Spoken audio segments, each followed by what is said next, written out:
What'd you say? Blue. Let's go. Okay. One word, women, still confuses me. Yep. Tic Tac could kill you at 1,000 miles an hour, but don't you? They stuck the tip in and they backed down and said, I'm done. Blacker the berry, sweeter the juice. And I said, don't get me started on you motherfuckers. Have a black box. And we back in it. Episode 59. I think this is our earliest one we've ever filmed, is it not? Yeah, I believe so. Yeah. 9:30 in the morning. 9:26. Been up for a few hours. When it got cold, seen no ducks. Y'all didn't see anything this morning? We seen a few, but then shot nothing. They So- chose the coldest day of the year so far. Yeah, it was. We were leaving and it or said. of this winter. Yeah, we were leaving. It said feels like -3. I was warm because I have a bunch of like layers on and shit like that. But JT was supposed to bring bibs for Preston and did not. So Preston was pretty cold. it was funny as fuck. So yeah, it was pretty cool. It was the new blind worked well, set up pretty easy. But yeah, I didn't. They're all on the big water right now. Those two clear skies, so the weather was too nice for little ponds and stuff like that. But yeah, it was a bit nippy out this morning. Yeah. I'd say so. It's supposed to be cold all day today. I think the high is High like 23. something. Yeah. Yeah, so it was pretty cool though. It was pretty cool. It was a pretty morning out, but yeah, I just pretty much sat there and my nose got cold and so. Dude, you know what I learned this week? There's a new In-N-Out in Lebanon. Tennessee? Yeah. Oh shit. So it's like an hour away if we ever want In-N-Out. Wow. Yeah. I mean, we're gonna have to make a trip on a Sunday. That's what I'm hearing, or if we're ever on that side of the town or the state, I guess.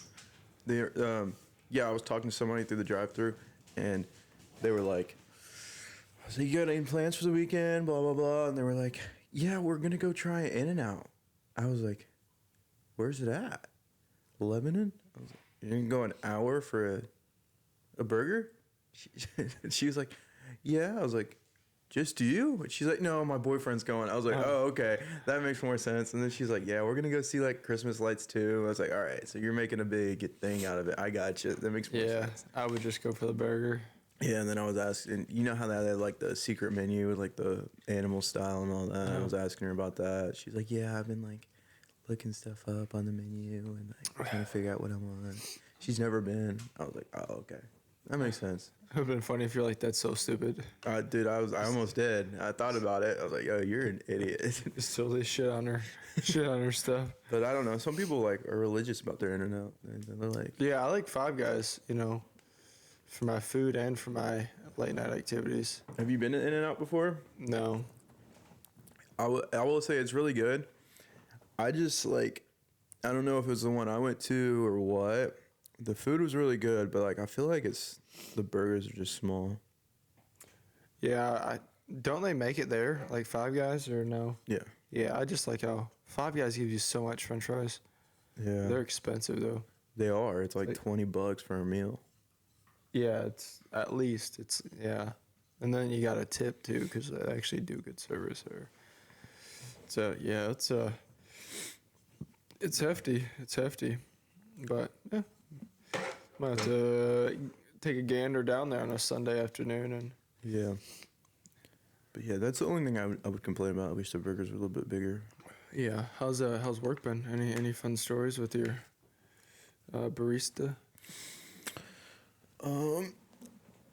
Nothing too crazy's happened so far. I just seen a lot of people that I knew from town. Like, A ton of people go to Seven Brew. bro, it's insane. Yeah, shout out Seven Brew. You said it's the highest. It's the fastest growing business company in the country right now. Damn. Yeah, which makes sense. There's like 5 of them up, and it's been like 2 years since I've been here. Yeah, we popped up a lot. Yeah, because there's one by Field, there's Scouts Road, there's one on Cemetery Road, Aldi's Road. Ollie's is River. another one, and we're probably missing one more. I don't know. Either way, there's at least 4 or 5 in Bowling Green within 2 years, which is pretty extraordinary, some would say. But I understand why, dude. That place is just, that line is going all day long. It's like the Chick-fil-A of coffee right now. Like, yeah, like that's like the one that's always busy though. Like if you go look at the other ones, they're up and down, but that Scouts of Road one, man. And like there's businesses that have like the same street access as Seven Brew that don't do good. So it's not even like the street access, it's just what it is. oh yeah, dude, they're all like not really good to get into. Yeah, And, yeah. I mean, it's really not optimal because you can't just go out and take a left. You have to sit at a light for 5 minutes or drive all the way around. So, but dude, there's people that go there every day. I know. There's some people that come there twice a day. Really, Oh, I've seen it. dude, that's crazy. I'm like, because they were doing this thing where they're giving away like little gingerbread man or gingerbread house stickers with like Seven Brew logo Yeah. on them, and I was giving them out. I was like, "Would y'all like some stickers?" And then they were like, "No, we already got ours this morning." I was like, "Yo, Damn, she's dude. like, "Yeah, we've been here twice." I was like, I get it. I get a coffee or caffeine addiction too. Yeah, but yeah, like $15 a day for coffee. Yeah. That's insane.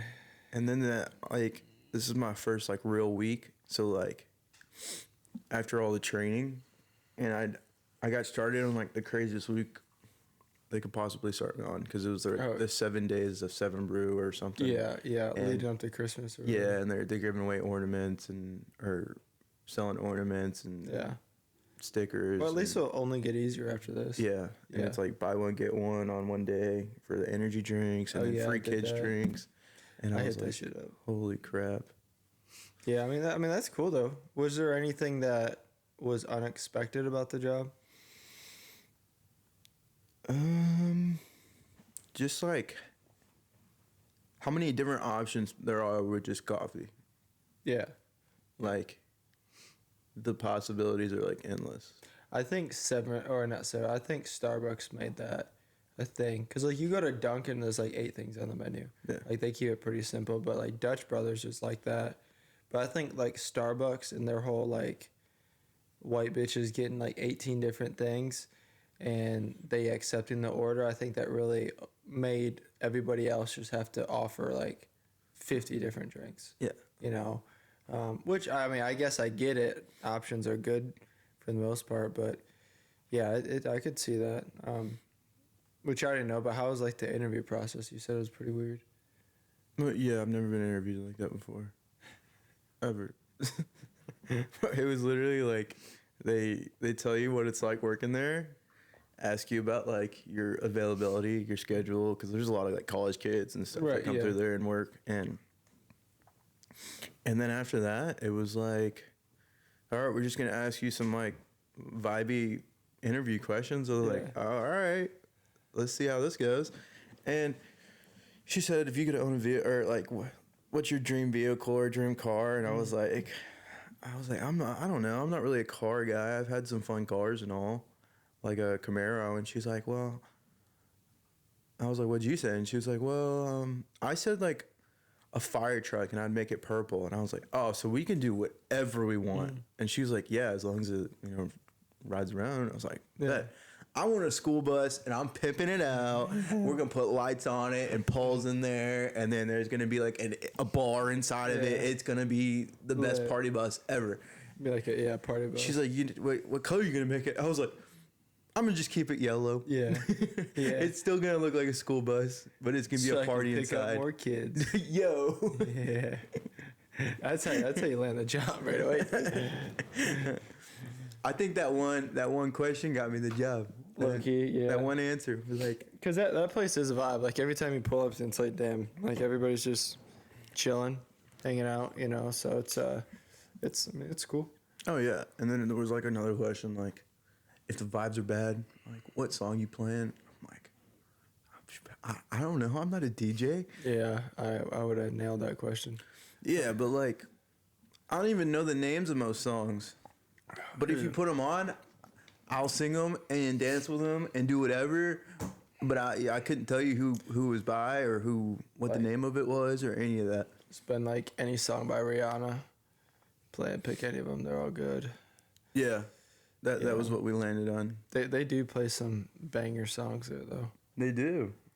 I'm about to just start Shazamming everything and just adding it onto my playlist. Oh yeah. Shazam. You said Shazam. What's that? Oh, you don't know what Shazam is? No.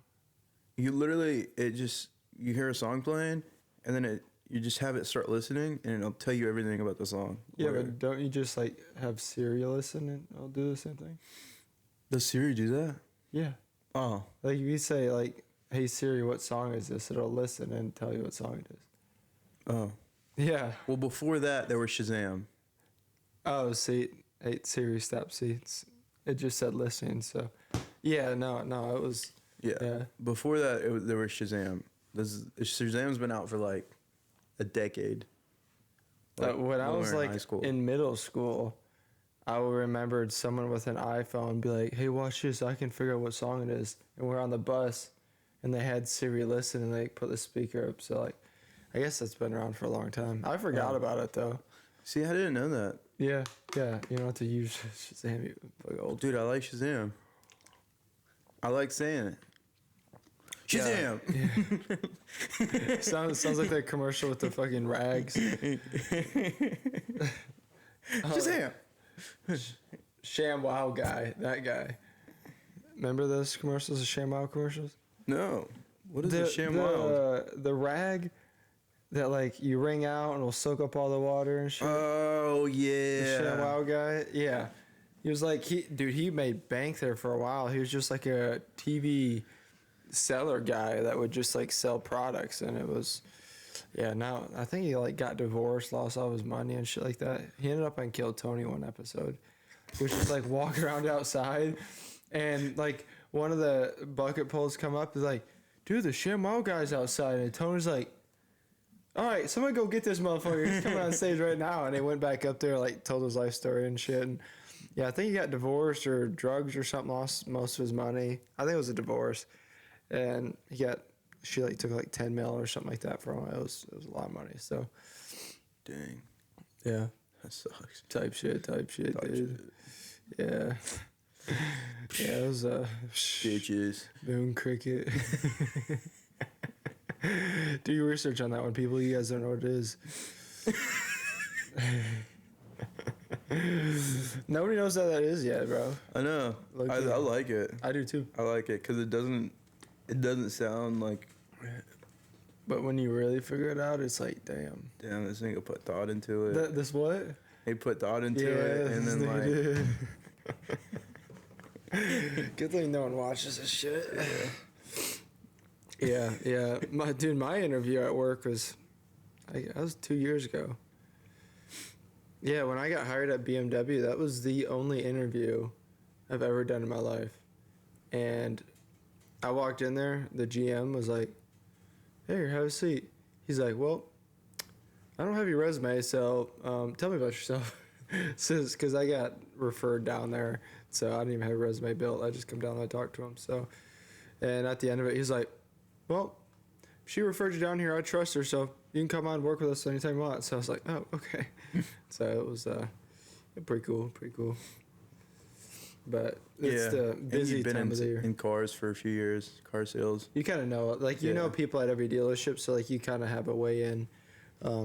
Actually, I know people at every dealership.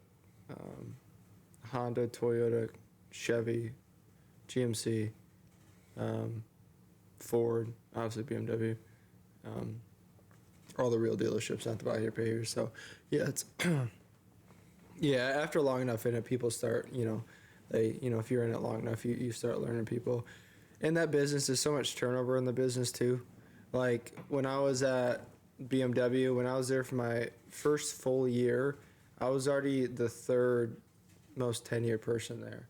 And we normally hold like 6 to 7 salespeople. So like you always have like 3 or 4 cycling in and out that just, either don't fit the vibe there, don't mesh well with the managers, aren't good at selling, or think there's better opportunity somewhere else. So yeah, and then now I'm the second tenured to the one sales guy that's been there like 9 years. So yeah, it's a lot of turnover.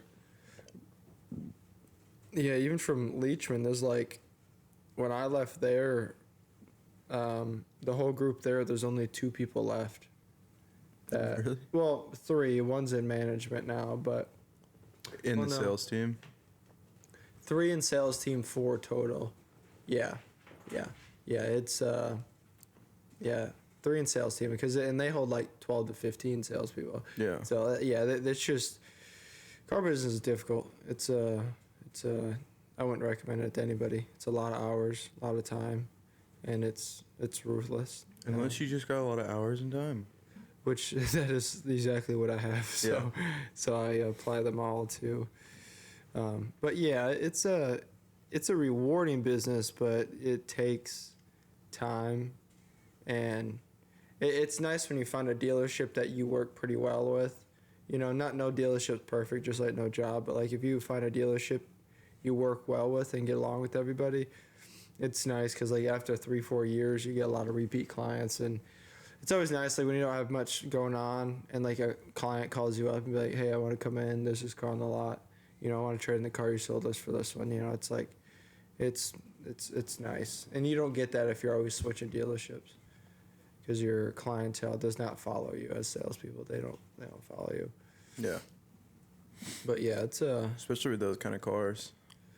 yeah. BMW, Mercedes, Mhm. more luxury type vehicles. Like, Yeah.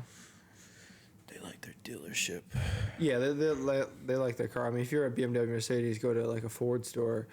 I mean, Ford doesn't have anything to offer that's. Unless you just need a truck. Yeah. Unless you need, like, it just so happens that they are needing a Ford, and then you know, like I had Some like construction dude's not buying for himself, for his Yeah. wife. He's buying for himself. yeah, He's going yeah. to the Ford or GMC guy. yeah. Chevy.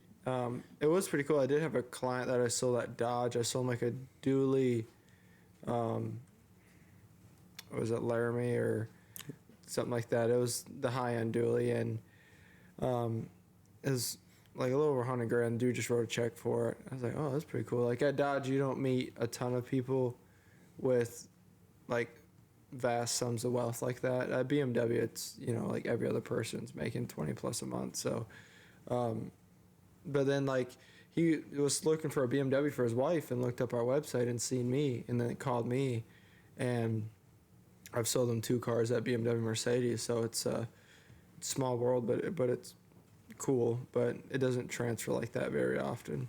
Yeah. Well, that's just how Bowling Green is, dude. Yeah. Like, it's such Yeah. a small town. And word spreads too. Yeah, like if you do a good job, and especially with those people, their time is worth so much money. So it's like if you want to just get in and out, and what baffles me is these guys that will take 3 weeks to buy a car to save $1,000. You know, it's like the amount of time that you spent when you could have been driving a new car. Even to me, like I would spend extra grand to get what I want and not have to go through the hassle of 4 different dealerships. Especially when you're in the financial, like, place where Yeah. most of your clientele's at. Yeah. Why not just spend the extra little bit Yeah. of cash to save you some time and money and Yeah. effort and headache? Yeah, and dude, yeah, there's even there's some people that are making like boatloads of money, and they'll still nickel and dime you. Yeah. And I mean, and I get it to a point. Some people just like doing it, Yeah. which is also cool. But the people that will like call around, shop 4 dealerships on, you know, 4 similar cars, and will take 2-3 weeks to buy, you know, it's very transactional. You don't build a relationship that way because there's no loyalty there. So it's like, you know, sure, I'll sell you a car, but I'll never see your car for service. You'll never trade this car back in. You'll never buy another one from me. You won't send anybody to me. So it's a one-time transaction. So it's if you have a client that's bought 3 or 4 from you, you'll lose money on a car deal just to Keep you them know? around. Yeah, because they'll come back again. You know they'll service with you again. They've sent people your way. You got a nice trade out of it, and 3 years down the road they'll be back again. There's nothing wrong with like losing money on a car deal, or just making a little bit to take care of a good client. But these guys that have zero loyalty and be like, I need 20 grand off. I was like, no, Yeah. if this is the relationship that we're gonna build. It's the same guy that spends like $10 on his coffee. Yeah, 100%. He's Yeah, like, yeah. yo, dude, you Yeah. can make it at home. You know that, right? It'd be Right, way yeah, cheaper. yeah, or- But the heartache and the headache, and I just can't do it. Yeah. Well, why don't you just do that with your car too, brother? Yeah, dude. And it's so funny, like the Patels and stuff like that. Oh yeah. And most of them are really nice people, but their culture worldwide is so thick on negotiating. It is insane. Bro, that's because like that's all they do, like in the homeland. Yeah, that's all. But no matter if you're in Switzerland, no matter where you are in the world, they negotiate Everything. And it's so funny, like new salespeople, they'll get with like Patel or Singh, and I preface Patel because when they come to America and they own gas stations like most of them do, or hotels, Patel translate to landowner, so they just take the last name Patel. Like it's really not their actual last name in their home country for the most part. Anyway, we get a lot of Patels and Singhs because they're business owners and they buy BMW Mercedes.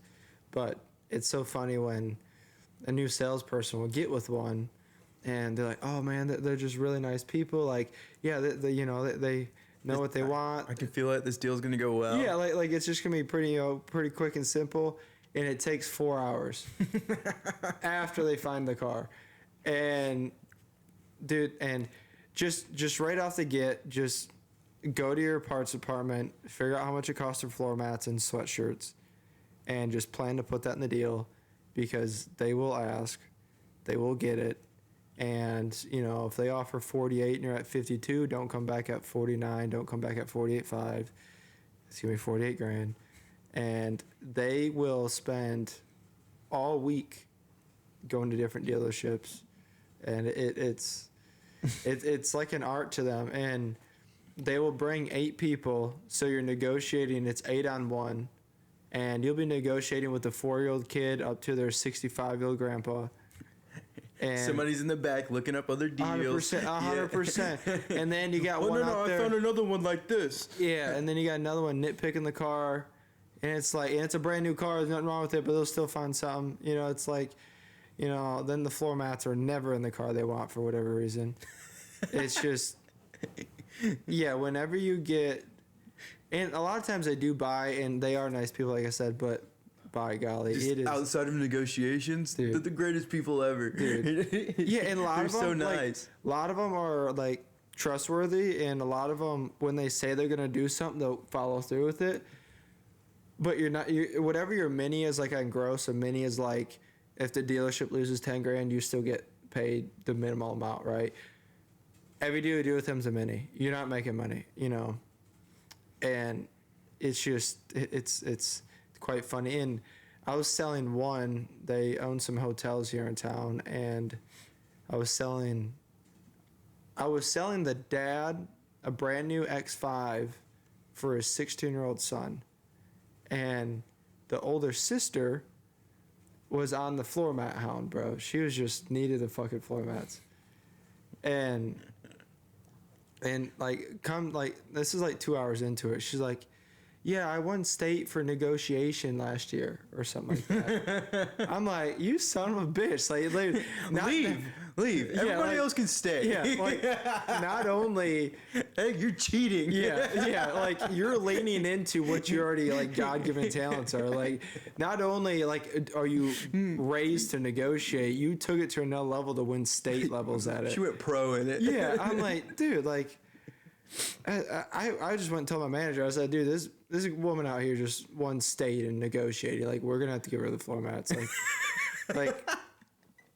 Like I can say no all day long, and the car's not for her. It's not her money, but she'll just keep asking me. Like, it's not even negotiation. It's like, she's just like pestering you the whole time, you know. And I get it, like it's you know, but they need cars. We need to sell cars, so we always find a middle ground. And at the end of the day, it is a good relationship. And One state for negotiation. dude, after she said that, I was like, Never met anybody that ever said that. no, Ever. yeah, and it was the perfect person to say that. I was laughing on the inside. I'm like, I would have laughed out loud. I would have laughed in her face. I'm like, Yeah. you know, I bet every single one of y'all could. yeah, I bet that runs in the family, don't it? So, No, but- it is cool, like that part of the culture. Like watching it like on TV or anything. yeah, When people yeah. like go and visit, like tourists Yeah. go over there and they get fucked up. They're like, buy this. Yeah, And they're yeah. like, it's worth this much. And they're like, Oh, I can't handle it. yeah.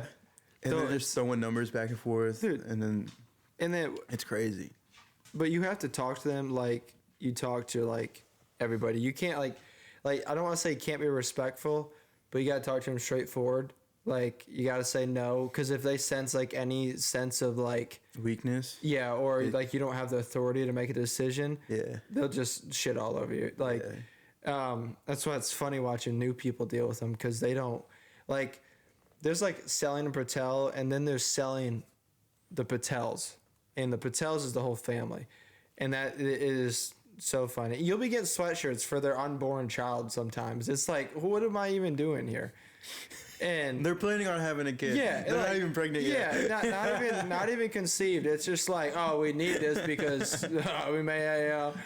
So I've had managers in the past that when they own liquor stores, say, okay, I'll get this, but I'm gonna get a 20-year-old Pappy from you, and that's like a $6,000 bottle of bourbon. Each liquor store gets one a year. So they come in one day to pick up their car. They didn't have it. My boss was like, no, this was agreed on. So they had to call their other family member in like Louisville and get their one bottle to bring it in to get their car. And like that's sometimes, like it goes both ways. Like we've negotiated like hotel rooms and shit like that. I mean, like I haven't, after seeing that deal with like the, like the little side bet, Yeah. I haven't dealt with a Patel that owns a liquor store because I will do that next time, because why not? Like it's fun. Like if you're going to want to do this, we're gonna have fun doing it, But yeah, it's like a trophy.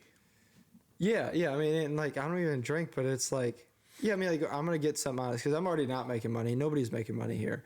I'm gonna waste my whole day. I'm gonna get something out of it, you know. So, but yeah, and it doesn't cost them anything. Like it doesn't, Well, that one bottle definitely cost them a lot. Oh, yeah, but- that bottle for but sure. yes, for like yeah. your normal 10 years and stuff like that, like it doesn't cost them anything. So, why not have a little fun with it, and it's not affecting the dealership in any way. It's just like a, I mean, it's not really hurting the Patels that much. They make so much money. They act like they're yeah, poor. they don't pay taxes and stuff like that. Like, on a lot yeah, of a lot of them business stuff. don't. And then like, bro, they know how to worm their way through the system and make the most money as possible. Yeah, it's like if you want to be treated like you're like some super special client and get special treatment, well, you're going to treat me that way, and you're going to do something different than you would normally when Yeah. you like, it goes both ways. And But they all like, I understand the culture. Like they all live together too.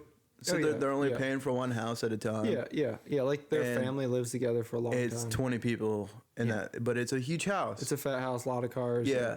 And yeah, 15 cars. Everybody's got a whip. They all And work in the family, business, hotels, whatever it You is. ain't got to worry about filling up those whips with gas because they own it. They Yeah. own the gas. Yeah, Yep. And if they ever needed a place to stay, they only get the hotels. Right, yeah. They make a phone call. yeah. So it's And then it's like their cousin. They negotiate liquor for it or Yeah. something. And it's all straight. yeah. My favorite's like when you have a deal agreed to, and then the cousin will like show up when you're about to do the signing, and then continue to try to negotiate on the already agreed on number when he's not even buying the car or paying for it. It's like, dude, no, like the car's not for you. Y'all ain't got locks on the doors? No, well, yeah, we do. We're gonna start using those, I think. Start implementing that. Once you get the guy signing in the room, lock the door. Lock the Lock the dealership door. down. No more customers. Close the curtains. Yeah. No one else is allowed in here. This is the opposite of like a hotel room, or no, I Yes. mean a hospital room. Yeah. Yeah. Anybody other than the family is allowed in here. Yeah. Yeah, it's but no, I mean, like, that's a cool thing about dealerships. It's still kind of like the Wild West, where like you can, it's not really shady stuff, because like you do can anything. barter and trade. And Yeah, I mean, negotiate, yeah. you can like kind of do stuff outside the lines and make a different experience out of it. We should do that the next time we go somewhere. Yeah, it's not Make like some we don't deals. sell a car if we don't get something out of it, obviously. But it's like, it's fun. Like, why not try? Like, if they're gonna ask for the moon, Yeah. why don't you ask for it back? A lot of restaurants do that though. Yeah. Like Yeah. If there's like a Sonic next to where Bushido was, they would ask us like, hey, could we trade some bowls for some like burgers or something? And then like, Yeah. yeah, sure, or pizza or whatever. Yeah. A lot of places do that. Yeah, which I is mean, pretty cool. Yeah, it's just, why not? Like, if, why not ask about it, So it makes the day fun, because then you have like cool stories, and, it's a different day, so it makes it go by quicker. But yeah, it's all cool, man. It's all cool. But yeah, don't go in the car business, people. Don't do it. But if you do it, it's Just be ready. yeah, it'll pay off for you if you consider it as a career. If you just look at car sales or sales in general as a job, you'll never get out of it what you intentionally wanted to do. But yeah, I mean, yeah, and a lot of people don't look at like car sales people as like real job stuff, which is fine. But I know plenty of car business people that make a lot more than doctors, and you don't have to go to college for it. So yeah, I mean, it's the catch. But it is like a 22. skill. Like, No, it is. Yeah, like you're not gonna start making that money until at least 5 years. It takes a while. right? Yeah. I've seen people do it really quick, and I've seen people never get there.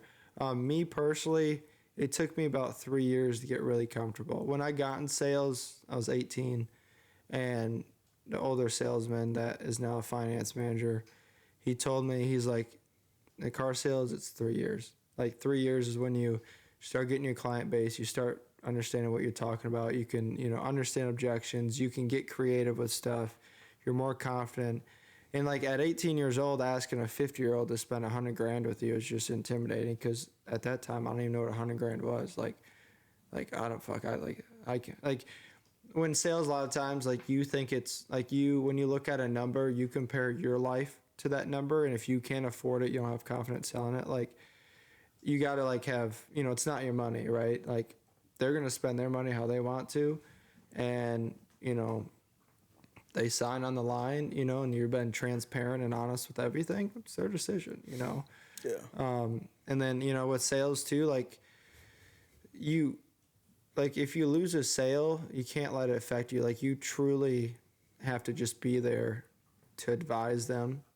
And if they don't buy that time, no big deal. Move on to the next one. It's like, they call it commission's breath, when like you're like always just trying to say whatever it takes to get the deal done. That's why salespeople have bad raps, or lying this, or not following up, not following through with ordering floor mats or shit like that, or doing what you said you would just to get a sale. And when you do sell them a car, you never talk to them again. Mm-hmm. That's where the bad rap comes from. But over the years, I've noticed that the people who have bad experiences at dealerships, assuming your salesman is like average to above average at best, is because they wanted to have a bad experience, because they didn't want to give up any information, because they didn't bring their trade, or they had to talk to the wife or husband, or like they just didn't come with the perspective of they know what they want to buy and they want to be helped. Like, if you come in a good mood and you know what you want, and you think there's something on the lot that you want, and you talk to them like it's people, you'll have a great time at a dealership. It's fun. But then there's people. I mean, people are people in all industries, Mm-hmm. Food too, I'm sure, is like that. Yes. Some people just no matter how you cook their burger, it'll never be good enough for them. I think food's one of the hardest like industries to get into. Yeah, and especially because it tastes different every time you cook it, depending on who's cooking it. Yeah. So it's like, yeah, it's like another thing. It's like you're trying to please the masses. You're always gonna have a majority or an amount that are not pleased. You know, it's just the people. But yeah, I mean, in sales, you have to be a chameleon. Like, if I'm, talking to someone that, like, is very like green earth kind of thing, I'm not gonna tell them I just, gutted a deer last weekend. Like, but if I know a farmer is coming up, he's wearing a camo hat, then you talk about hunting. So, and then you learn to listen more than you talk, and then you ask the questions you need to. There's like, they call it the 10 steps of the sale. You ask the questions you need to go through the 10 steps, and you listen, and it's a lot of salespeople talk too much. That's where you lose the sales. You talk yourself out of a deal. Because a lot of times you'll know, like you'll know a lot about the business, you'll know a lot about the cars, finance, or whatever, and you'll bring up something that the customer never considered. And not that you're trying to hide stuff, but if you talk too much, you'll put yourself in a corner on something that never would have been an issue. Yeah, you start raising flags in their head. Yeah, you'll be like, oh, this car has, average interest rates at 5%, but, this Mercedes has 2%. They were never considering Mercedes to begin with, but now, let's just say they bought 5 BMWs. Of course, they want another BMW. That's what they come there to buy. You throw out this, and now they have to go home to think about it, and now they're shopping again. So it's like, you want to, like, if they ask about Mercedes, yeah, obviously tell them, but, like, you just don't want to have anything that leads them in a different direction than buying a car. you want to advise them on the road they're on and answer questions honestly when they ask you, and just know what questions to ask, and that's the thing. You ask questions and you listen. You just don't over talk, because no matter how good you are, the more you talk, nobody wants to go to a dealership, talk to a salesman, and talk about themselves all the time. You want to go to the dealership and talk about you, why you want this car, what your payment is, who you're going to be driving it for, this, and this. So just, listen. And that, I mean, that's like, it's like having somebody look at a car and then you're like, oh yeah, the dealership across the street's got this deal going on if you want to go there. Like, right. Yeah. Right. Like, there's being honest and truthful, and then there's just also not doing your job well. Like, you are there to sell cars at the end of the day. Yeah. But do it very ethically. Like, do it very honestly, do it very openly. And I've had at times where I've had a lot of customers spend more money with me because I've been very honest and transparent. Like, I'll lose a deal every day of the week in order to be honest and upfront, because if you sell a car and they're not, something's wrong with it, that customer is going to be hell to deal with for the next, 2 months, 6 months, a year, whatever it is, and you'll never see them again. Versus, hey, this is wrong with the car, let's fix it before you come look at it, or you can sign up on it, but I'm going to fix this before you take it home and make sure it's done right. They'll respect that a lot more, and they'll understand. I've learned through the car business that, like, in your head, when you know something's wrong and you don't say anything, and like an hour later you have to bring it up to their attention. Mm-hmm. But it's like so much harder at that because you've been thinking about it the whole hour. I've learned just to right away just fucking say it, and I'm a lot better on my feet than like scripting something in my head to then go say it. So, like, as soon as I see something, or as soon as something doesn't seem right, or I know where this conversation's going to lead, or I know what they're thinking and it's not entirely right, I'll just straight up and be honest about it, because, you go ask your manager, you already know what the answer is, it's not a good answer, then you have to go back out there, versus just cutting at the, nipping at the bud. Beat around the bush. Yeah, and just going, straight transparency.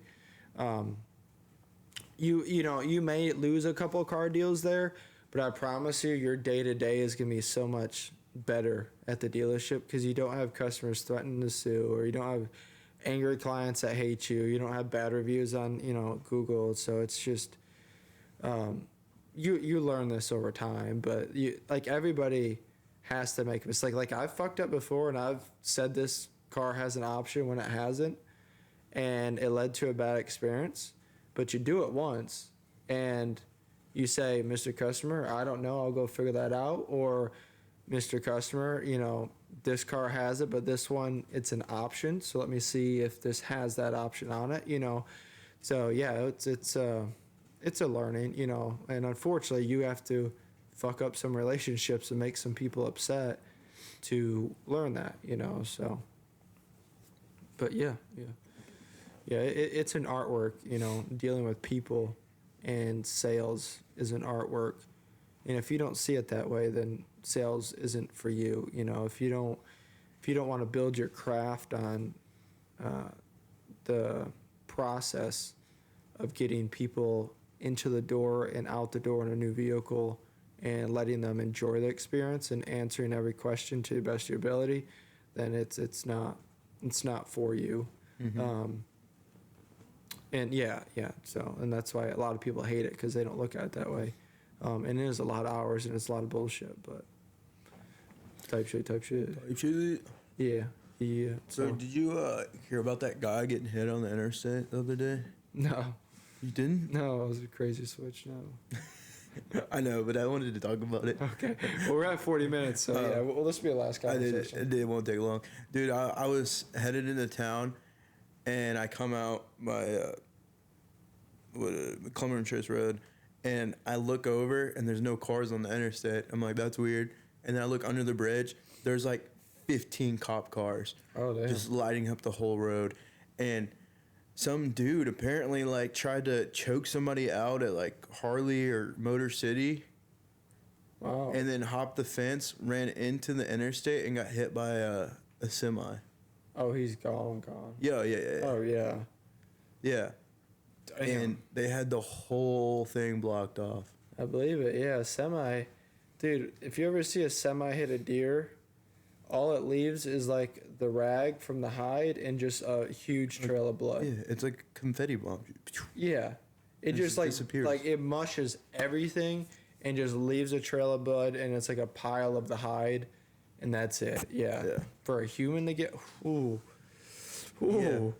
I don't know how bad it was. I couldn't see like. Oh, I'm sure it was horrendous. I bet it was bad though. Yeah, like that's the type of shit Jack has to see. It's at 70 miles an hour. I was like, dang. I talked to a cop about it at work the other day, and he was like, yeah, that was a long day. I was like, yeah, I bet.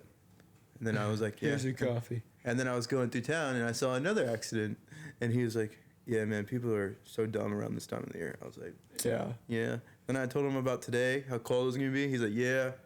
I was like, let me guess, not a lot of people get pulled over? He's like, yeah, a lot of warnings. Yeah, 100%. He's like, yeah. All right, slow it down through the speaker. I was like, oh yeah, I'm going to speed then. Hell yeah. I'm going to speed that day for sure. Yeah, dude, I was doing 10 over on a highway, and there was a cop, it was a state trooper radar, and, I was like, man, if I get pulled over at 10 over, I can talk out of that. I'm, getting done with hunting, I'm going to church, I'm just trying to get home. But dude was just sitting there like this, just watching cars. He wasn't even doing shit. He's probably waiting for someone to do like 120 Dude, to be like, all right. If it's cold or like raining really bad or the weather's really shit, they're just looking for accidents that day. Yeah, they're just... if you're not doing anything like too crazy, like 100 or something, then they're fun. At least that's how that guy put it. It's just like, we're just gonna be doing accidents that day. Oh, he's a good cop. Yeah, he was chill. He was really cool. On Three Springs, outside of our dealership, there's this, I think 1 or 2 lady cops that are trying to build some name for themselves, and they pull over on like a truthful average 2 to 5 people a day. That's insane. Just for speeding. And I've asked the cop, I'm like, do you guys have quotas anymore? They're like, no, she's just trying to build a name for herself. And I'm like, that's how you get shot. Because eventually, you'll pull over the same crew too many times, and you just get, shebanged. That right, Sam? So. That's crazy, man. Yeah, dude, they pulled over this kid driving an M3 coming into our service lane to get an oil change. Pulled him over right in our service lane. Gave him a ticket. And then he went into service and got his oil changed. like it's just there's no remorse on that road for whatever reason, you know. And I had a client yesterday. We were driving the car. He was like, "Man, like there are a lot of cops on this road." I said, "Yep, about 2 to 5 people get pulled over a day on this road." He's like, "Oh, I better slow down a little bit." I said, "Yeah." It doesn't make sense. That road's not even that busy. No, but a lot of people fly on it. Yeah. Which well, is- that's why, because it's not that busy. Yeah, and it's like it's a nice curve and then like a 2 mile straight stretch. Yeah. And, you know, but still it's like, you know, and it's a 35, so it's like, you know, you're going 45, you're getting a ticket, you know, so it's just, yeah, I would do it differently as a cop because that's the most dangerous time for cops at traffic stops. Is Yeah. where the most get shot. So I wouldn't want to run that risk, dude. But hey, more power to you. Yeah, but they're going like over 10. Yeah, they're doing 20, 30 over. Yeah, of course. But like, Even then, if I was a cop, I'd be letting so many people off of warnings. yeah. Especially if they were yeah. just like chill. Like if I was like, hey. Unless I'm just pissed that day. I'm like, bro, you're doing 2 over. Fuck you, bro. Even then, I'm like, hey, what's going on? Why are we speeding today? Like they always ask that. Like, wait, what's going on? Why are you speeding Yeah, today? 100%. Because they want to know. Like, if it's a real reason, like, It's like, I don't know. My foot's heavy, I guess. Yeah, And then like you yeah. could give a cool answer like that. I'm like, he can be like, I got the same problem, man. You're good to go. Just slow Yeah. down, brother. yeah. I actually gave that answer one time and I did get off. So See? Yeah, I was See, like if you were like truthfully honest with like a majority of people, like it's usually just a better Yeah. situation all in all. 100%. I was in a Mustang and I was going down a hill. Dude, I low-key tried running too, and the dude still didn't give me a ticket. He crossed the median. He went through a ditch, come back up, and I seen him. I knew he was coming after me, so I took a left into a neighborhood, and he caught me in the neighborhood because I had to wait for a car to pass before I could cross the road to get into the neighborhood. And he's like, where you going? I said, going home. I live on this road over here. He's like, all right, why are you speeding? I said, officer, I'm sorry, sir. This car, you know, I was going downhill. They go faster, and, you know, you expect they pick up speed going downhill. It's a sports car. And he's like, all right. I said, sir, if you got to give me a ticket, it's your job. I understand. You know, I was definitely going like 22 over. I said, I get it. He said, all right, I'll be right back. Comes back. He's like, I'm going to give you a warning. I was like, okay.